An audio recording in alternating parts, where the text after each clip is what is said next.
Hey everybody, here I am just on my search out for the best variety of trees to get and the highest quality trees to get.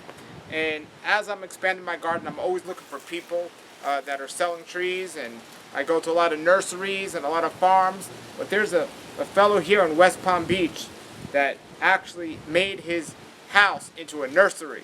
I mean, when you see what he has here, it's pretty amazing. Some of you are going to be familiar with these trees that I'm going to be talking about. Some of you are not going to be familiar with these, but I'm going to explain them to you right now and show you what it's all about. We're in West Palm Beach.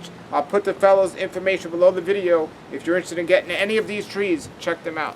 One of the main reasons I love to buy trees from this guy is not only does he give me really good quality trees, and I learned the difference, and I could tell which ones are amazing and which ones are just okay, but he's always available to answer my questions about the trees, and he's always on Facebook. He has several groups on Facebook answering questions, and that's important for me because I want to make sure I'm not making mistakes, and he's quick to correct me when he sees me making a mistake. He's even come to my house a couple of times. I don't know if he's going to offer that to everyone, but I'm sure if you live close in the area and you want to order a good amount of trees like I do, he'll help you out with a lot of those questions and everything else. So here's one of the things he taught me. This is a Pickering tree. Now, if you grow a lot of mango trees or a lot of fruit trees, a lot of these tips you're going to know, but some of them you're not going to know. But we just almost had a hurricane, but it passed us, and I called him up and I was talking about should I cut my trees in half because of the hurricane so they don't blow over. And he said, remember what I told you when you first got some of these trees from me? He has posts on his trees that need them. So a lot of his trees, he has 3 posts that are going to hold them up.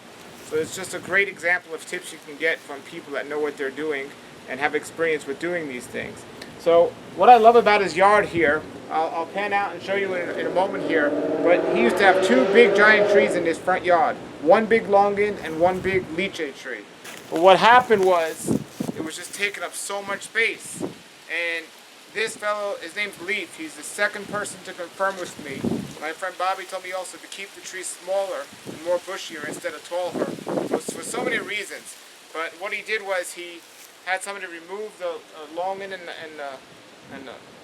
the other tree and the lychee tree, and he replaced them now with 3 or 4 smaller trees. And that's kind of the idea what I'm doing, because I'm limited on space. Now, if you have a big yard and you have the space, get the big trees. But having a big tree that's only going to fruit not even guaranteed every year versus these smaller trees that fruit every year, way to go. And so he gives me tips like this. I ended up getting rid of one of my longin trees and my lychee tree to replace them with a whole bunch of smaller trees, and you'll see that when I do a tour of my yard. But this is a Pickering tree. This is a dwarf mango tree.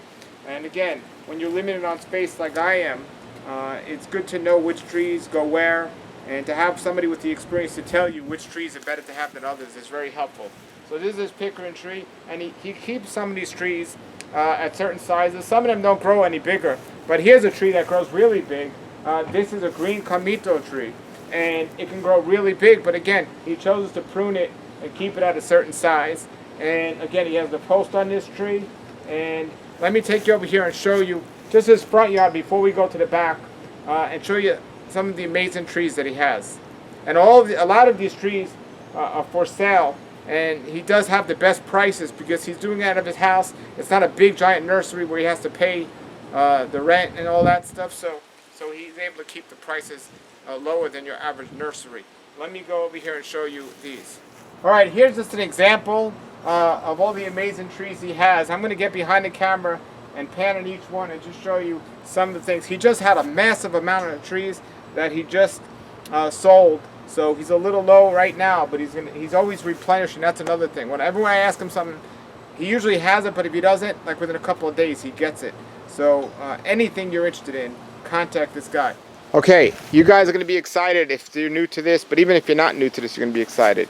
So some mangoes are quite common, and I know, but this fellow's from Vietnam, and he has some mangoes like this called a Moon Con Si that stays green, and it's. I was very hesitant about buying green mangoes, but then I tasted some green mangoes from Southeast Asia, and they were actually so sweet inside. I'm really excited about this. Just another great tip that he's given me. But he has a fruit punch mango. Most mangoes, if you're collecting trees, you know about these, but a lot of people have never heard of these type of trees. And mango season is over now, so we don't have any of these particular fruits. But if you see here, Look at all these trees he has. Now one thing he's really excited about here is these Jabacaba trees. Look how big those are. And he has these two. He just sold a bunch and he has these two right now, and he has black and red Jabacaba for sale. But usually it takes many years, 7 to 10 years for a Jabacaba tree to have fruit. And you could actually buy one of these and they're fruiting now. So that's amazing. That's very difficult to find a tree like this. And again, that's what he does. He finds these trees. So that's, and it's another thing, the pot. Look at it growing in the pot. So he tells you which trees can grow in pots or not grow in pots. And then he has trees all around his house, but I want to take you to the back. And here's some trees I'm getting. I'm getting this purple Camito. I got a green one last time, and then an Abayu tree. So let me take you around back and show you what he has there. While I'm on my way back there, here's another red Jabacaba tree. What gallon size is that? That looks like a 25 gallon. And again, fruiting now. So it's really amazing that you can find trees like this that are fruiting. Okay, so the first thing you notice when you come into his backyard here is he has all these bonsai trees, these miniature trees. And I never knew actually fruit can grow on these. He has tarimid growing, and they're not in season now, but he has these mini citrus trees. Really, really cool and beautiful. And so that's one of the wonderful things this guy does. But let's look at the bigger fruit trees he has. So he has these for sale too, some of these bonsai trees that actually have fruit on them. But here is the more Jabacaba we were showing you, and for those of you that are interested in getting these, he has several different types. Here he has a Coronada, and then he has a red, and he also has the black ones. So these are all different types of Jabacaba trees that he has for sale. And then of course he has the big ones that I already showed you, and he has a lot of Adamoyas here. And he's grafted a lot of these Adamoyas, and we're going to take a look at some fruiting Adamoyas here. But on these Adamoyas, he used different rootstocks, and it's in the Cherimoya family. And I just saw recently, here's one of his grafts, I believe. I just saw recently a video, there we go, about using the Cherimoya rootstock for the Adamoyas. It's just really one of the best things to use, and that's what he's doing here on some of these. And some of them he's using a pond apple, which is another type of Adamoya that you could just... There's so many different varieties of the Adamoyas, but he does two very good rootstocks, and he has experience with this, so he's not just using any graft rootstock, he's using some that are known to be better. So that's, again, having somebody that has the experience. These are going to grow wonderful, and that's right next to his dragon fruit here. And another thing is, like me, he has a smaller yard. And in his small yard, he's strategically put everything. Here's another dragon fruit. So he knows his stuff. He's been doing this a long time. And there's another dragon fruit, and I've tasted the dragon fruit from here. Just so amazing. So amazing. The variety he has is really great. And you see he's doing some air layering of some trees here. He knows about that. Again, if you're going to buy trees from him, he'll also teach you and show you how to do these things. I'll make another video with him in the future about air layering. And here's some of his other fruits. Now, some bugs get to certain fruits, and so he knows which foods to bag to stay away from the bugs. Just a wealth of knowledge. And I like that he keeps all of his trees small here. That's his biggest tree. It's a banana, and it's not even a big banana. It's a medium banana. But he knows what he's doing here. And this is a Sapodilla tree. I don't know what variety is this, but there's different varieties of Sapodilla, and I'm really excited because he has Butterscotch Sapodillas. He's the only guy I know, actually, who's selling Butterscotch Sapodillas, and that's a newer variety that everyone's raving about. And he has all different sizes of the Butterscotch Sapodilla. So if you're looking for a Sapodilla, to me they all taste amazing, but the one everyone's trying to get is Butterscotch, and he's the only one that has them. And if you do find them somewhere else, they have them real small, This guy has the small ones, but he also has really big ones for sale as well. He has a whole bunch of sugar apples and Adamoyas, different varieties. And that's what's in season next, or currently, the Adamoya and the sugar apples. We're just after mango season. I'm going to come back here during mango season and film again. But this is what he has now, all these Adamoyas and these sugar apples, a whole bunch of different varieties of these. So he has those there. All right, coming around here, here's some more of the Butterscotch Sapodillas that he's grafting. And I wanted to show you this because I don't know anyone doing this around, but like he's grafting over here. And I have to ask him why exactly. I'm sure he knows, but he's grafting up here also. But this is cool. So this is butterscotch. This is the most popular variety out there, but some people don't have the space and they want more. And they call it, I think, a cocktail Sapodilla tree. This is a butterscotch tree, but he also has several different varieties of sapodilla that he's putting on one tree.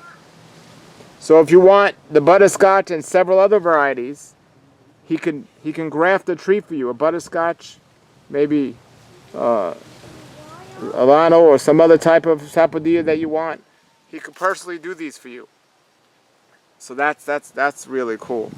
And so here he is. He's getting ready to graft these, and he's grafting them. And this is really amazing. It's really amazing. And he has a bigger one in the front. I'll show you. But so if you haven't seen the Butterscotch Tapadillas, I mean, this is the one you want. This is the variety you want. The fruit's really, really big. Really big. And then, so moving along from the Sapodillas, here, look at all these are grafting. And this is who I'm learning a lot of stuff from. I mean, and this is his star fruit.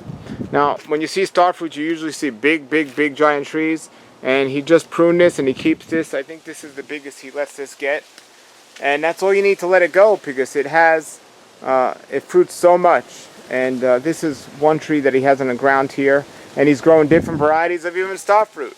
He was explaining to me, like, I like the sweet star fruit, but there's people that like it sour and they cook with them. So he was doing that as well. I'm going to put his name under the video here so you can contact him. And it's a very small yard and so many trees. And he has some of them in the ground. He has these big giant pots. Some of them are potted. And he's just, look at this. Like soil-wise, he could tell you that and give you tips on that as well. Just look at this amazing papaya tree. Look at all those flowers. I've had many papaya trees and I've never seen any with this many flowers. And it's a small tree too, so it's not one you have to climb to get the fruit. So that's really, really cool. And he has over a bunch of mulberries he has. And in the front he was showing me a June plum. And until I met him, I've heard of them, but I've never had one. And he just gave me a bunch to take home. But these, with a miracle fruit, well, like candy. They're so good with the miracle fruit. Yeah, so they're just wonderful. So yeah, get to this guy's place, contact him, ask him questions if you're looking for a tree. He loves questions.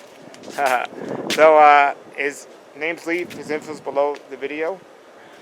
And let me know what you got when you get something. There's some amazing bananas up there next to that flying duck. Hold on, let me see. Going through here. That's another cool thing he's doing also. He has the cranberry hibiscus there. Those are edible, those leaves. But he's doing gardening stuff in these 55-gallon jugs that he sliced in half. And I've seen this done before, but it's really a cool way to garden. He also has bees, some beehives. And so very good for pollinating his trees. He has a bunch of 3 beehives here. And there's his bananas. Yeah, this is like a museum of fruit trees. If you guys, there's more bananas. If you guys want to really learn about stuff, come check this out. Here's a bunch of sapodillas more. Yeah, I'm really blessed to know this guy, and you will be too. So contact him, and I get my trees from different places, but this is the first place I go.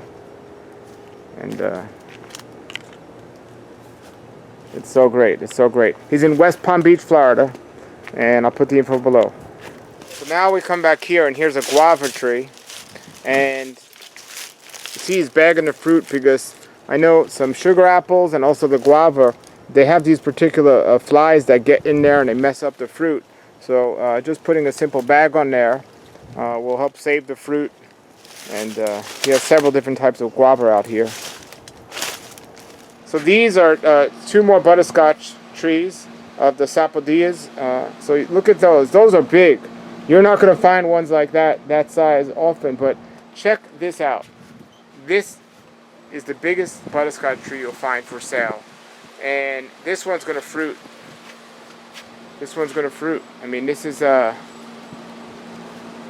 This is what it's about. That's you gotta at least, if you're interested in fruit trees, you gotta come to this guy and get a Butterscotch Sapodilla.